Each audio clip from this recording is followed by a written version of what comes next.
Thank you very much indeed, Ms. Thomas.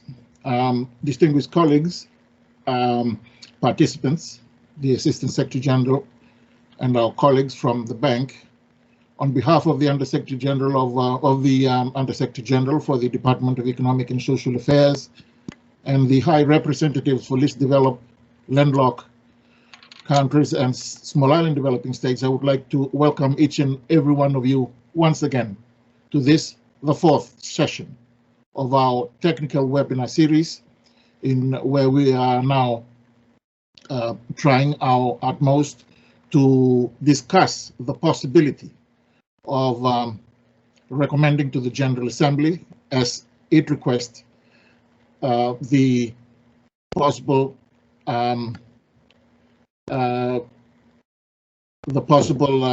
development of a multi-dimensional vulnerability index for small island developing states. We've heard so far some very good discussions regarding the development of such an index, and to date we have heard very eloquently from those who have made earlier presentations of the possible option of a universal approach to an index, as opposed to the only SIDS specific approach as was requested by the General Assembly. Now, these are some things that we would like to encourage discussion on, and we are very happy that today we have with us, as Ms. Thomas earlier alluded, the presence of our colleagues from the Caribbean Development Bank, Mr. Ian Durant and Mr. Jason Cotton, the Director of Economics, Ian, and the country economist in the bank, Mr. Cotton, who will be speaking to us specifically about their work on the development of a multi-dimensional vulnerability index in the Caribbean region. This is an exciting prospect because this is probably one of the only initiatives that is existing that is specifically targeting small island developing states, and we are really looking forward to that discussion this morning. And Ms. Thomas, as you've said, we now also have with us the pleasure of having the Assistant Secretary General for Economic Development and the Chief Economist at the United Nations Department of Economic and Social Affairs, Mr. Harris. We would like, on behalf of the team here, extend to the three of you a very, very warm greetings, and we are really looking forward to your presentations. Now, with those few remarks, Ms. Thomas, the floor is back to you. Thank you very much, Sai, and we are going to jump right in. This morning, we are going to start with the colleagues from the Caribbean Development Bank this morning. Let's go. Over to you, Jason and Ian, please. Thank you. Alrighty. Thank you very much, Anya. Good morning to all. Let me first ask Jason to share his screen. Yes, sure. Let me pull up the presentation. Mm-hmm.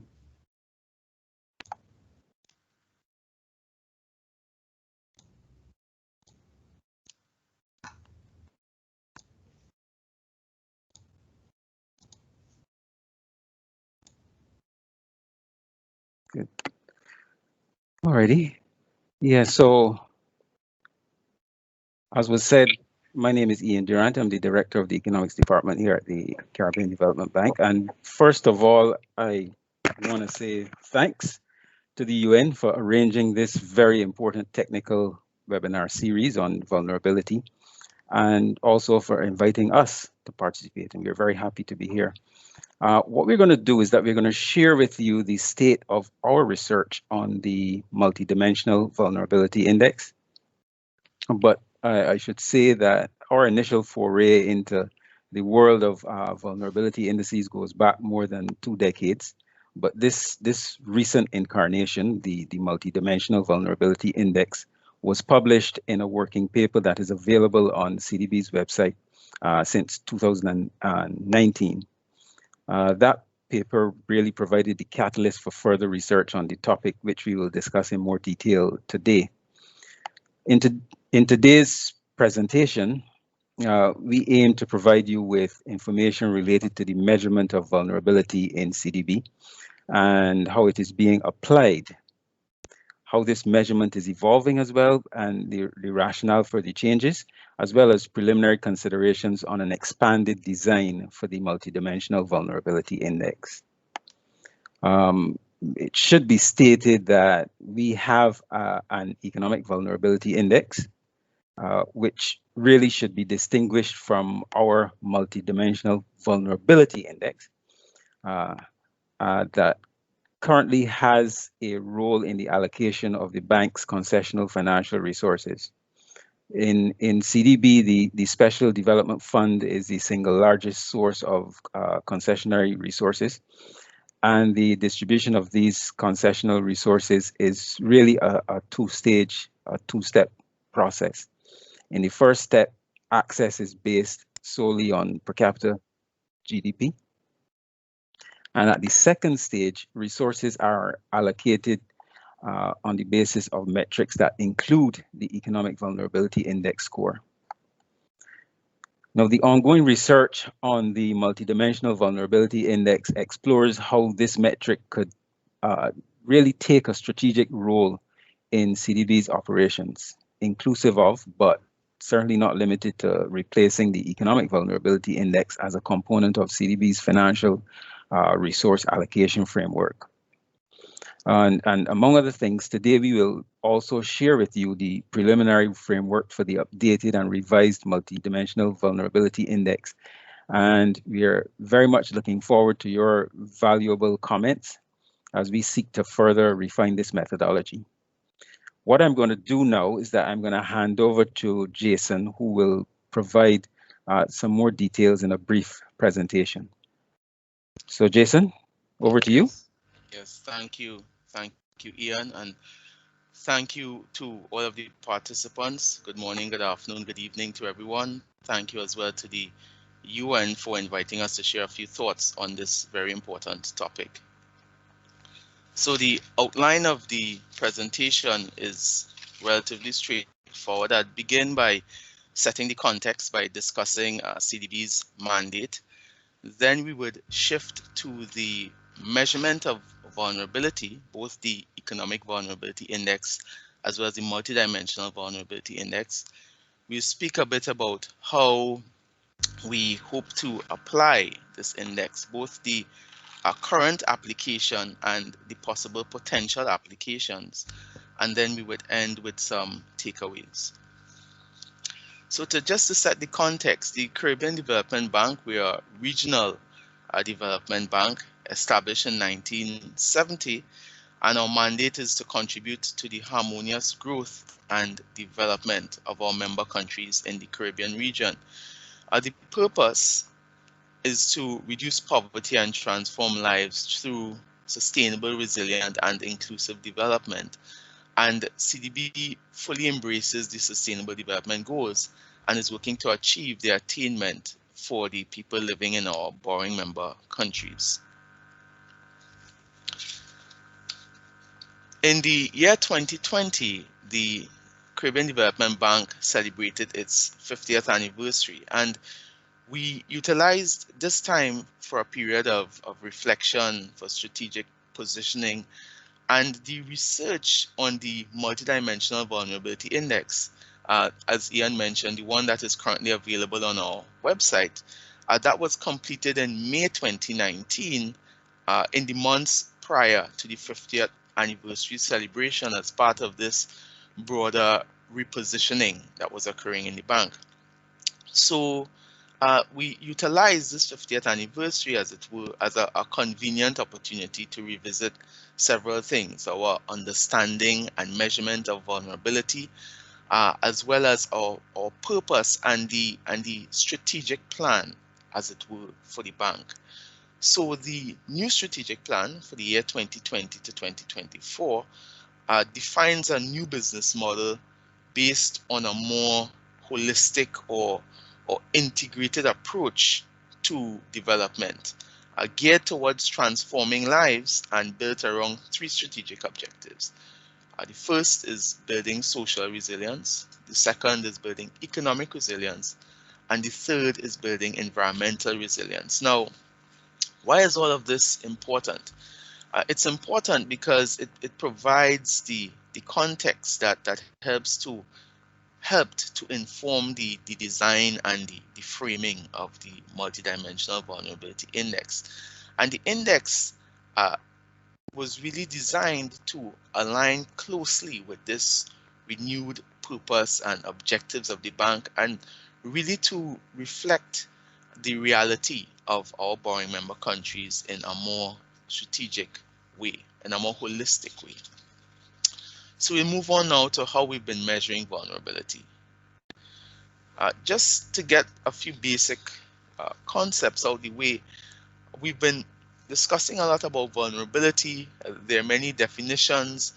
The broad definition that is pervasive is the exposure to external shocks. I also included a graph there by Berkman, which shows what we could consider how this term vulnerability has evolved, or the different scope of measurement. So there is vulnerability as an internal risk factor, the intrinsic vulnerability, and many vulnerability index methodologies, or some, utilize this definition. But as we see from the chart by Berkman, there is also a much wider interpretation of vulnerability, the widest being the multidimensional vulnerability index concept, which encompasses various dimensions: physical, social, environmental, and also institutional features. The other important thing is, while we were developing the index, we were confronted with the question, what do you mean by multidimensional? And I think that this was mentioned by a participant in one of the earlier discussions. So we approach this idea of multidimensional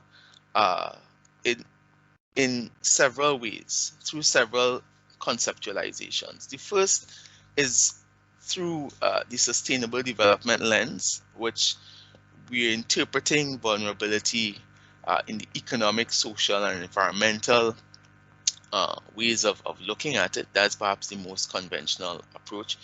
But multidimensional could also be interpreted in terms of the speed of a natural hazard event. This is a much narrower interpretation, and what I mean there is that you could consider rapid onset events such as hurricanes, volcanic activity, but as well there are slower onset events which don't show themselves in the immediate term, but in the longer term, these slower onset events result in significant vulnerabilities. So that's a narrow interpretation of different dimensions. And then there's the scale of measurement, the scale of analysis.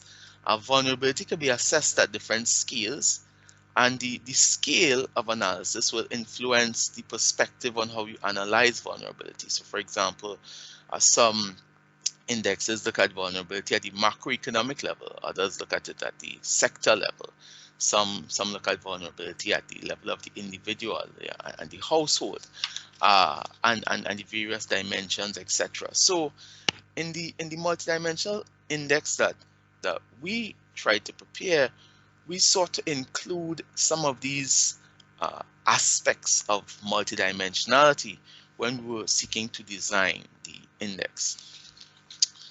There's a lot of information on this slide. The purpose is not to go through it, but just to say that the design of the index was also informed by the literature in terms of particularly what we categorize as economic, social, environmental, etc.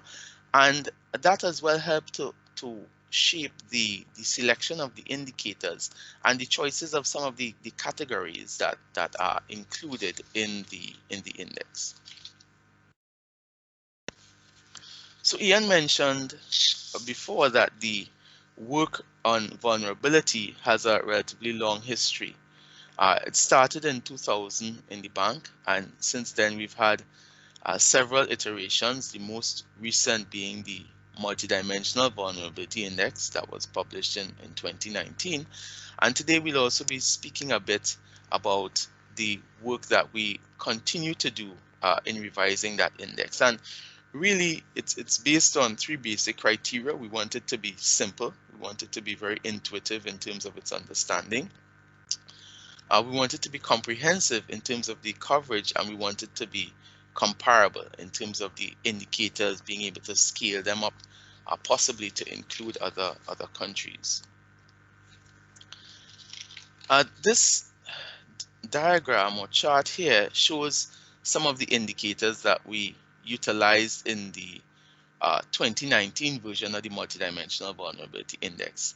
In principle, a lot of these indicators, particularly on the economic and the social dimensions, are relatively aligned or standard, as it were, in terms of the literature. I think what stands out most is the social dimension, and in that social dimension, we captured crime, unemployment, and poverty in this iteration of the index.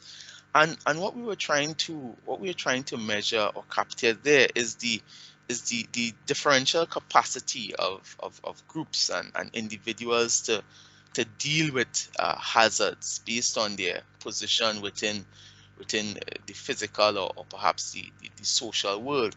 And so social vulnerability in this context was defined as the inability of human units, whether that was a individual or whether it was a household or a family, to cope with and to recover from the stresses that could occur due to a shock.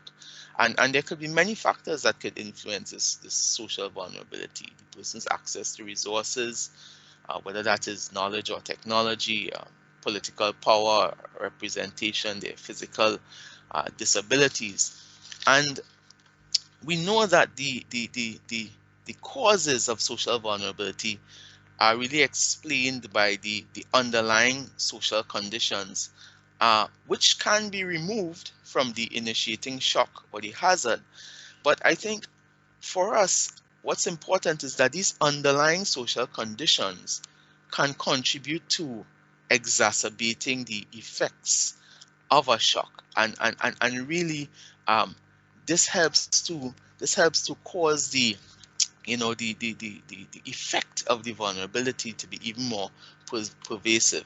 So what becomes important to note, I think, is that the social component of the index considers some of these structural, these human development and the demographic characteristics in a country related to things like social cohesion, state of basic services, and these could exacerbate, as I mentioned, the negative effects of a shock. And we believe that in a multidimensional aspect, it is important to capture some of these realities, as it were, that affect the country's vulnerability. So what were the objectives, or what are the objectives of the research that we're currently undertaking? Well, one, we want to assess our borrowing member countries' vulnerabilities. Beyond that, we want the index to be able to more broadly support evidence-based policy formulation within the Caribbean Development Bank, and I'll speak some more about that. We want, the third objective is we want to update the vulnerability component of the formula we use for financial resource allocation, and I'm going to come back to that as well as to see how we could utilize this index to explore innovative financing mechanisms within the bank. So that's broadly what we intend or seek to do as we continue this work. In terms of the construction of the index, it's 4 basic steps. We determine the risk factors, and these risk factors either cause or contribute to vulnerability. Then we select proxy indicators, there's a data normalization step which seeks to scale the variables and enable improved comparability, as well as to improve the distribution of the data. And then of course we compute the sub-indices and aggregate the index. Again, a lot of information on the slide. The idea is not to go through this. It's really here more conceptually, and the slide seeks to make one point, and the point is this: the essence of this new conceptualization of the design of the multidimensional vulnerability index is that we want to merge the strengths of the UN's economic vulnerability index with the CDB's multidimensional vulnerability index. So what we're seeking to do in this iteration, which I would show in the next slide, is really to harmonize the strengths of these approaches. And in the UN's EVI, among other things, it is widely known and widely utilized. It has an intuitive methodological framework, and it has a very efficient use of data. Now, in terms of the work the bank has done in terms of the multidimensional vulnerability index, we think that the sustainable development approach to the design of such an index is an innovative way forward. And we also think that this idea of merging this disparate literature on vulnerability is also a good thing. And so within that context, I want to highlight the preliminary framework that we've been working on recently, right now, which seeks to explain how we want to update and revise our multidimensional vulnerability index and enhance it. So the overarching idea is for a harmonized framework to measure multidimensional vulnerability. We have some boxes there in soft blue, and those soft blue or green, depending on how it reflects to you, show the indicators and categories that were aligned to the UN's economic vulnerability index. The names in some instances have been abbreviated, but the indicators for those, the proxy indicators, are directly aligned to the UN's EVI. You will also notice in this representation that we assess vulnerability through the economic, social, and environmental dimension, but we assess vulnerability from two vantage points. We look at the exposure, how high or low a particular indicator is in a current year, and that is a carryover from the UN's EVI, but we also assess vulnerability by looking at the volatility. That is how significant the indicator shifts from year to year, and try to be efficient as well in terms of the use of the data. The weighting system is equal at the level of the broad pillars, economic, social, and dimension, and that cascades down to the measurement of vulnerability, exposure, and volatility, and then to the particular proxy indicators. Now, the boxes in yellow tell multiple stories. And the first story it tells is that they distinguish the indicators that are in the UN's EVI from this multidimensional vulnerability index that we are trying to revise and update. So that's the first distinction. Secondly, if you look closely, some of the yellow boxes have some stars by them. For example, under economic, you'll see strategic imports, remoteness, external finance, and in the social dimension, you'll see unemployment, poverty, And in the environmental dimension, you see natural disasters, deaths affected. So those stars are there as a reminder of some of the indicators that were in the previous or the earlier version of this multidimensional vulnerability index prepared in 2019. And then the other yellow boxes, those without the stars, reflect how we expand or try to expand and revise the index. And this will be clearer in the next slide, how the index was expanded. But I think the three big messages here are what we've sought to do. We've sought to widen the scope of the environmental pillar to include biodiversity loss. We see that as a significant vulnerability to small island developing states, particularly in the Caribbean, that are heavily dependent on natural resources for their economic survival. And as well, the previous MVI focused specifically on natural hazards and climate change in the measurement of vulnerability. Here, this inclusion of this kind of biodiversity loss dimension helps to give consideration to those slow onset factors that may not have implications for vulnerability right now, but definitely in the longer term. The social dimension underwent a major revision. We included additional variables related to social cohesion, basic services, gender, health, demographic characteristics. And some of this was informed as well by the nature of the shock, of the COVID-19 shock, and some lessons that were revealed in terms of vulnerability from that shock. The economic pillar, there was also some change to that. Some variables were there before. Merchandise export concentration,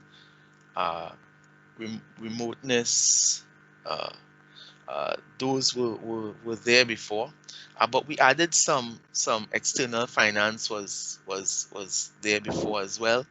But we added some additional variables. We added the debt stock in the exposure, and in the volatility component, we identified several volatility measures, as it were, of economic vulnerability. So that broadly explains what we sought to do in terms of this new conceptualization of the index. And just to make it more concrete, we see we're looking at just the number of proxy indicators here. We see that in the 2021 version, we have 12 social indicators compared to 3 in 2019. In the economic version, we have 13 compared to 8. And in the environmental version, we have 7 compared to 4. So the total number of indicators have almost, well, more than doubled. In the social dimension, as I mentioned before, we sought to include several other dimensions of social vulnerability that exacerbate shocks when they occur, and make countries even more vulnerable than or the effects of those shocks even more aggravated than they would have been ordinarily. And in the environmental dimension, we included biodiversity and habitat. So how do we plan to apply these indices? And we make a distinction here between the application in practice and the possibilities. The economic vulnerability index right now, that is currently used to access our special development fund. Our special development fund is our largest pool of concessional resources. And so access to that fund is based solely on per capita income. And that's important. It's based, so to have access to it, per capita income is the sole criteria for access.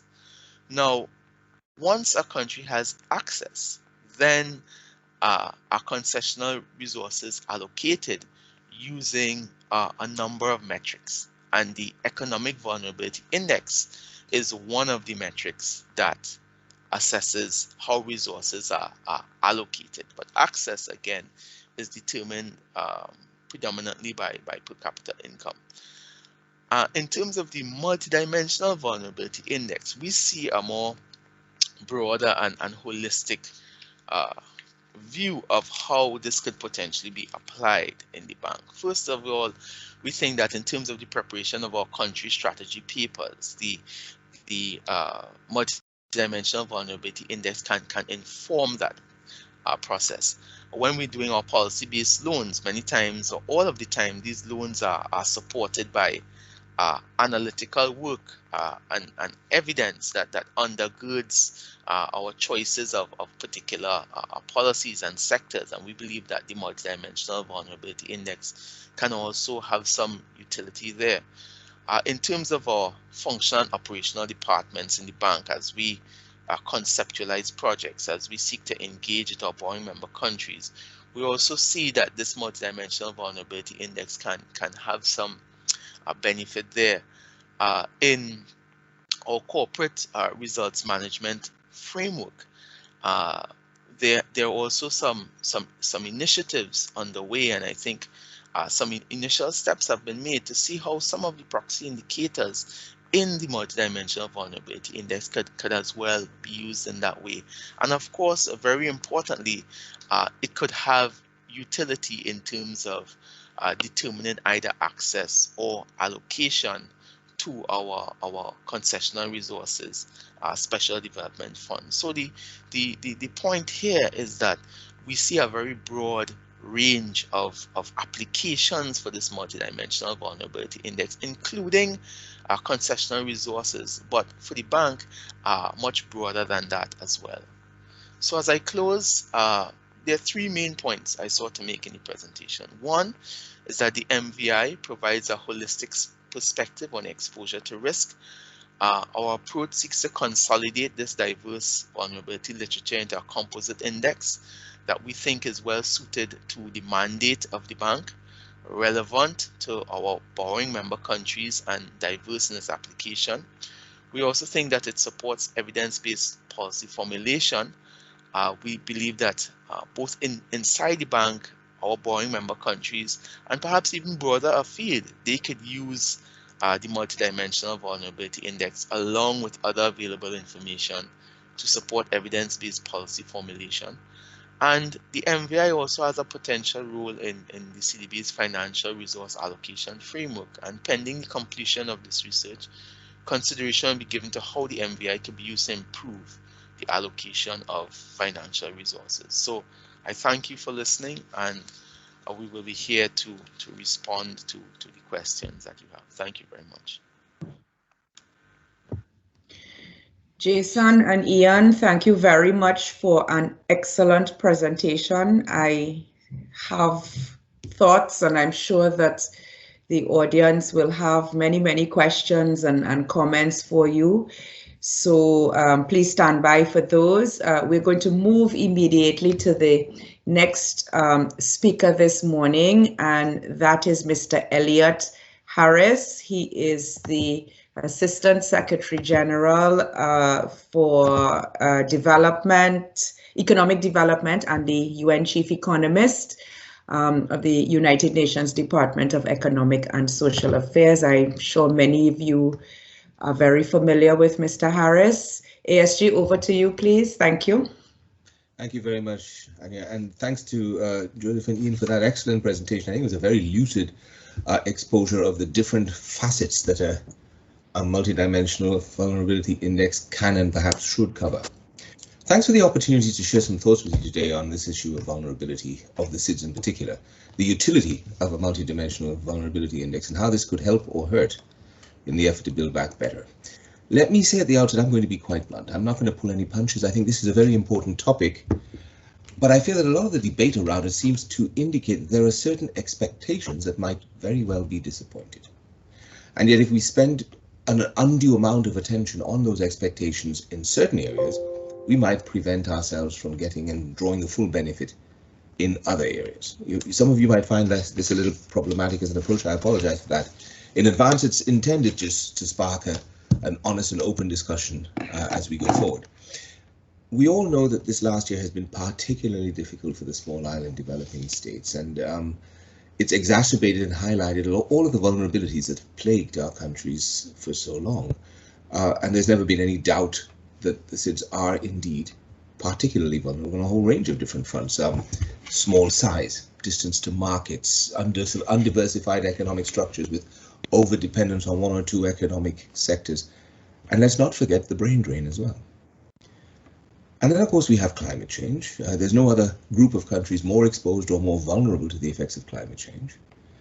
And all of these are compounded by the facts that SIDS now have to deal not only with the inherent vulnerabilities, but with the rising frequency and intensity of the damage that comes from climate change, which is not only wreaking lasting damage on landscapes and ecosystems, and that Joseph has pointed out has to be captured in a multidimensional vulnerability approach, but they also translate pretty directly into additional debt that these countries can very ill afford. And so there's no doubt that the SIDS are vulnerable in many different ways, and that just sets the stage for a multidimensional approach to assessing that vulnerability. And that they are vulnerable in ways that do not affect many other developing countries. And that, I think, is what has driven this rising comprehensive and intensive discussion around vulnerability, around the calls for a multidimensional vulnerability index that could adequately reflect that. Of course, we all know that in the past, well, not in the past, up until today, the global community is still relying on income-based criteria to assess the stage of development and as a proxy for vulnerability. But we've long realized that GDP can only measure one aspect of progress.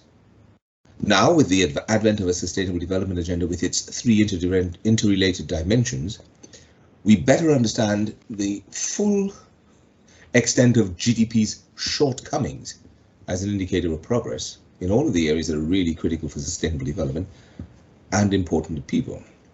And so now we have this debate around the multidimensional vulnerability index that has reawakened after years of somnolence with a new sense of urgency. And I want to touch today on some aspects of that debate which I think bear closer scrutiny. First, if we can build a multidimensional vulnerability index that adequately captures the various elements of vulnerabilities that the small island developing states experience, one that we can all agree on, what would be the status of such a multidimensional vulnerability index? Should it be a universal one? Should such an index be applied universally across all countries? And if so, how would it coexist with other international indices? It seems to me that if we were to use the index in order to help us understand better the relative vulnerabilities of small island developing states compared to other groups of countries, then some form, some sort of universal applicability would be needed. If the idea is to communicate that the SIDS are vulnerable and even more vulnerable in certain ways than non-SIDS, then I think such a universality is absolutely unavoidable. From my point of view, and from the perspective of informing policy choices, however, I find that kind of comparison somewhat less than compelling. All countries are vulnerable to something, to some degrees. For a policymaker in a SIDS seeking a solution to a particular vulnerability, what does it matter to know that a non-SIDS developing country does not suffer from that particular vulnerability? Unless it used to. Because then the policymaker could ask, well, how did that country overcome that vulnerability? And maybe there would be a lesson in that experience for the SIDS. And from that standpoint, from the standpoint of that policymaker in the SIDS, it would be helpful to know, certainly, not only where the specific vulnerabilities might lie, but how those vulnerabilities are changing over time. And that would enable the policymaker to design appropriate policy responses and to see whether they're working or not. So an overall index is all well and good, but to my mind, it's the elements that make up the overall index that are important for policy. And monitoring the changes in those elements is very important to inform an evidence-based approach to policy. A change in the overall index will certainly tell the SIDS if it's more or less vulnerable than the last time the measurement was made, but the policymaker will find it equally important to know why. What aspect of that vulnerability has changed? It's not just enough to know what the overall vulnerability is. And so to summarize this point, comparability and across countries and across country regions is very interesting. And it's interesting from a whole range of different perspectives, some of which I'll touch on in a moment. But that shouldn't let us lose sight of the fact that from a policy perspective, we need more than the availability of an overall multidimensional vulnerability index. And that's what I found so compelling about the presentation Joseph made. He showed just what goes into that multidimensional vulnerability index. And it is the information that we will get from all of those different elements that will help us to really inform proper policy. It's not the overall index by itself that's going to help in the policy formulation, but rather an understanding of those constituent elements and the changes that those elements are undergoing. Second question that has been on my mind when I think about an MVI is, well, what to do with it. So let's assume that we can develop an acceptably comprehensive, properly inclusive MVI. What would it be for? And here I'd like to separate between what an individual member state, a single SIDS, would do with the MVI, and what would be done with an MVI by regional groupings or by the international community. For the individual SIDS, the first question is understanding the different facets of their vulnerabilities, using that understanding to design the national strategy for sustainable development, crafting effective policy. We accept that. We talked about it a moment ago. And again, cross-country comparison can inform that exercise, just as can an awareness of how other countries are confronting or have confronted similar weaknesses. Particularly when the resources are limited, an MVI would also allow for a more refined consideration of the priorities for intervention. What's the most important or debilitating weakness? How does that weakness affect other vulnerabilities, and how is it in turn affected by them? Are there co-benefits to certain types of interventions that could be exploited to get better bang for the buck? Where can the government manage on its own? Where does it need help? All of these are critical questions here for the policy formulation. None of these questions is limited only to SIDS. These are questions that every developing country confronts every single day. But I think it's an important use that you can put the MVI to. You can use the MVI in a country to answer some of these questions, or to help to answer some of these questions. So the other question then would be, well, what should other member states do with a multi-dimensional vulnerability index and with the whole issue of vulnerability more generally? Should donor countries, for example, development partners, be expected to include vulnerability issues in their development cooperation programs? Well, if the analysis that goes into making the multi-dimensional vulnerability index is integrated into the SIDS' own sustainable development strategy, and if the partners are supporting that strategy under the leadership of the country, then those various aspects of vulnerability would be indirectly informing partner engagement. And in fact, the vulnerability approach would be a good way of channeling external support to where it can make the biggest and most direct positive difference inside the country. But is that what the SIDS are really expecting the international community to do with the MVI? And here's where I start to get blunt. Perhaps, maybe in part, but in my view, that is not the principal expectation.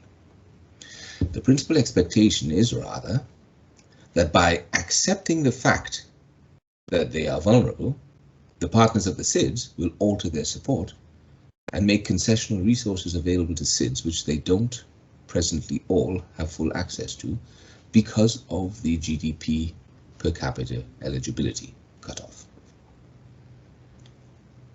I'm going to say here, perhaps without much fear of contradiction, that this particular expectation is very likely to be disappointed. And I think it's going to be disappointed for two reasons. First, there's no appetite among the principal donor countries to extend eligibility for concessional resources to the middle-income countries. For all of the discussions that we've had over the last year in the financing gap for meeting the SDGs and the additional requirements that COVID-19 has imposed, the extension of eligibility for concessional resources to middle-income countries has not been a part of any serious discussion on the side of the donors, at least not that I'm aware of. And I think the reason for that is at the same time also the second reason why the expectation will be disappointed, and it is this. I see little, if any, likelihood that there will be a significant increase in the overall volume of either country programmable aid or of the headline official development assistance in the immediate future. And it's important to draw that distinction between country programmable aid and headline ODA, because the one is roughly half of the other. And that means that the total volume we're talking about that can be spent by countries now is really small, much smaller than the headline figure would indicate. And because there's no likelihood that there's going to be any increase in that volume, the amount of additional resources that might come about from a new eligibility based on an MVI is minuscule. In fact, if the MVI were to become the new basis for determining eligibility for concessional financing, all that would mean is that more countries would be competing for the same limited overall amount of ODA. The amounts accruing to the eligible countries would be so small that they would be essentially negligible when compared to the needs of a middle-income country. Middle-income countries would not experience any real change in the availability of resources for their development, but the low-income countries would. Let there be no doubt about that. That increased competition for the limited stock of ODA will come at the expense of the low-income countries who need it the most. And I'll come back to that in a moment. So the essential point I'm trying to make here is that a change in the eligibility for ODA is not likely to make any significant difference to the middle-income countries or to the SIDS in terms of additional resources that they can mobilize. But we should also not overlook a possible downside risk. Right now, low-income countries, least developed countries, have difficulty in accessing market funding on commercial terms. There is a possibility that private markets might start to consider middle-income countries now rendered eligible for concessional finance to be unsuited or unsuitable for commercial finance in much the same way as they do right now with least developed countries. That would mean that the flow of private funds would slow dramatically, might even dry up. Private investors might also then start to consider that if these countries are dependent on or need concessional financing, that means that they're actually more risky now than they were before. And that means that whatever funds they can mobilize will be even more expensive than they are now. One final consideration. With so many more countries being eligible for the roughly unchanged pot of concessional resources, how those resources are allocated will become extremely important. I thought it's instructive that Joseph pointed out that it's not the degree, the EVI is not used to determine eligibility, but it is used to determine how the resources are allocated among the eligible countries. And from that perspective, I'm not saying that this is what is driving the CDB's approach, but I'm saying from the perspective that this resource allocation question becomes even more important the more competition there is for the limited pot of resources, then two aspects of the MVI, of the whole vulnerability analysis, will become even more important. The first is that the type of vulnerability can become central to the allocation decision. Countries that fare less well on some of the indicators of governance or of anti-corruption or of absorptive capacity, they may find themselves receiving a lesser share of these limited resources because these vulnerabilities might be interpreted to mean that the limited, precious concessional resources might not be well used. And the second consideration is that the trajectory of the overall multidimensional vulnerability index might also become a factor in allocation decisions. Countries making visible progress in reducing their vulnerability may receive more of the aid than those exhibiting signs of stagnation or slippage. So if, as I contend, a multi-dimensional variability index-based eligibility for concessional resources is unlikely to effect much noticeable change in the flow, the overall flow of available resources, does that mean that an MVI would be irrelevant for financing for sustainable development as a whole? Not necessarily. It might very well make a considerable difference in how the debt of the middle-income countries, and of the SIDS in particular, is handled, and it could do so in two different ways. First, the analysis that goes into an MVI would highlight the kinds of vulnerabilities that have to be assessed and addressed, and it would help to inform the design of an approach to debt restructuring and reduction. Because it would make little sense to propose a debt resolution approach that takes care of the debt itself, but leaves the underlying vulnerabilities unresolved. And second, an MVI might help in extending the eligibility for comprehensive debt treatment from, at present, only the low-income countries to include the heavily indebted middle-income countries, including, among others, the SIDS. Because an MVI would help to demonstrate that the excessively high levels of debt cause the same types of vulnerabilities in middle-income countries as they do in low-income countries. And that brings us back to the point made at the very outset, that this would be a very compelling case for a universally applied MVI. Now, I'm not going to get into a discussion here of the type of debt relief or debt restructuring or debt reduction that the middle-income countries and the small island developing states need. I don't think that is really the point here. The point here is that debt constitutes a debilitating vulnerability for many MICs, and especially for the SIDS. And a long-lasting resilience will not be possible in the face of such levels of debt. And that is why, in my humble opinion, the Caribbean Development Bank has brought debt explicitly into its multidimensional vulnerability index. Now, don't get me wrong, I do believe that it makes more sense for several different reasons to scrap this GDP per capita threshold for eligibility. And I do believe that vulnerability should be the central focus of the effort to build back better. The Secretary General never tires of talking about resilience, and building resilience is at the heart of reducing the effects of any given type of vulnerability. I believe an MVI-based approach to eligibility for concessional financing will make no real difference whatsoever to the problems facing the middle-income countries and the SIDS in mobilizing new concessional resources for the development. The simple fact of eligibility isn't going to increase the volume. But in many of these countries, the debt is a core source of vulnerability. And so an MVI, whatever use it is put to, should include the debt as one of the elements of the overall index, or the impact of changes in the MVI on the debt situation should be taken explicitly into account. I want to move now to a slightly broader view of vulnerability and look at risk and size. And I think both of these need to be taken into account explicitly in building an MVI, especially for the middle-income countries that are SIDS.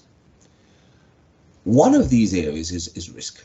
All developing countries are plagued by a perception of risk that, to our mind, often seems exaggerated, but it is reflected in the additional price that they have to pay to access private finance. Now, this is clearly a form of vulnerability. It implies that private finance is either not available at all, or it's only available at a significantly higher cost, owing to these additional risk premia. But I have long thought that the almost fetishistic focus that we have in the UN on co-financing, on blended financing, on using the government's limited financial resources to de-risk private investment in the hope that this would encourage more flows, it might not be achieving the permanent de-risking that is necessary if we want to also achieve a real reduction in the associated vulnerability. Let me illustrate this point by playing devil's advocate for a moment. What might this approach of de-risking through co-financing actually imply? Well, to a cynical eye, it might seem that the government is agreeing that there is actually that perceived level of risk, and it's paying to reduce the impact of that risk on the potential private investor. But that doesn't do anything at all to reduce the underlying risk that the potential investor is perceiving. It's papering it over. It's attenuating the impact. And so the vulnerability that is attached to that risk is still there. This means that the next time there's a potential investor hesitating about whether to engage, the government will have to do it all over again. Not much resilience building in that. Now contrast that to a situation in which the government actually addresses the sources of that perception of high risk and addresses it through rational, predictable, consistent policy making. With such an approach, that approach would reduce the perceived risk and it would thereby directly reduce the associated vulnerability. It might also make a contribution to encouraging more autonomous investment flows, and it will reduce the interest premium attached to loans to the country, and thereby enhance the overall flow of resources. All of that would necessarily be reflected in an improved multi-dimensional vulnerability index. The second vulnerability I wanted to address is deep lease structures, particularly binding on us in the SIDS. And that's the question of size. Because of the small size of our overall economies relative to the advanced economies, even the very, very best projects in most developing countries, and particularly in the SIDS, are simply too small to attract the private capital that's available in such magnificent magnitude on the global markets. It's a debilitating problem. To my mind, the only real way to overcome this binding constraint is through aggregation. We can aggregate, combine projects, we can aggregate and combine markets, we can potentially do that across different sectors, and with a bit of luck and a lot of work, we might even be able to do it across countries. Because of their tiny physical size, the populations that small island developing states can sustain is limited. The population will always remain small. Even if the value of the economy continues to rise, the size of the market cannot rise beyond a certain limit. And therefore, the size of any individual investment project also is limited. Sub-regional, regional aggregation might be able to help here. Now, there's no doubt it'll be difficult to achieve this across the far-flung islands of the Pacific, but it could be a viable option among the Caribbean SIDS. But of course, a lot of conditions would have to be met for that to succeed, not least of which is the effective coordination of some aspects of macroeconomic and trade policies. But such an approach, if it succeeds in making individual small investments more financeable because it facilitates aggregation, would help to reduce the vulnerability of small size. And that progress would also be reflected in the changes of the Multidimensional Vulnerability Index. Ladies and gentlemen, colleagues, this issue, the Multidimensional Vulnerability Index, is important because it is an instrument whose time has come. Its time has come because we need a way to measure our progress across the multiple dimensions of sustainable development. Its time has also come because of our increasing focus on resilience as part of the recovery from COVID-19 and in order to build back better. And finally, its time has come because of the really important way in which it can be used to inform policies to build resilience and to accelerate our achievement of the SDGs. And for all of these reasons, I think we do need to move ahead with this. But I think we also have to be more realistic in what we expect the Multidimensional Vulnerability Index to achieve for us compared to the situation we're in today. Thank you very much for your attention.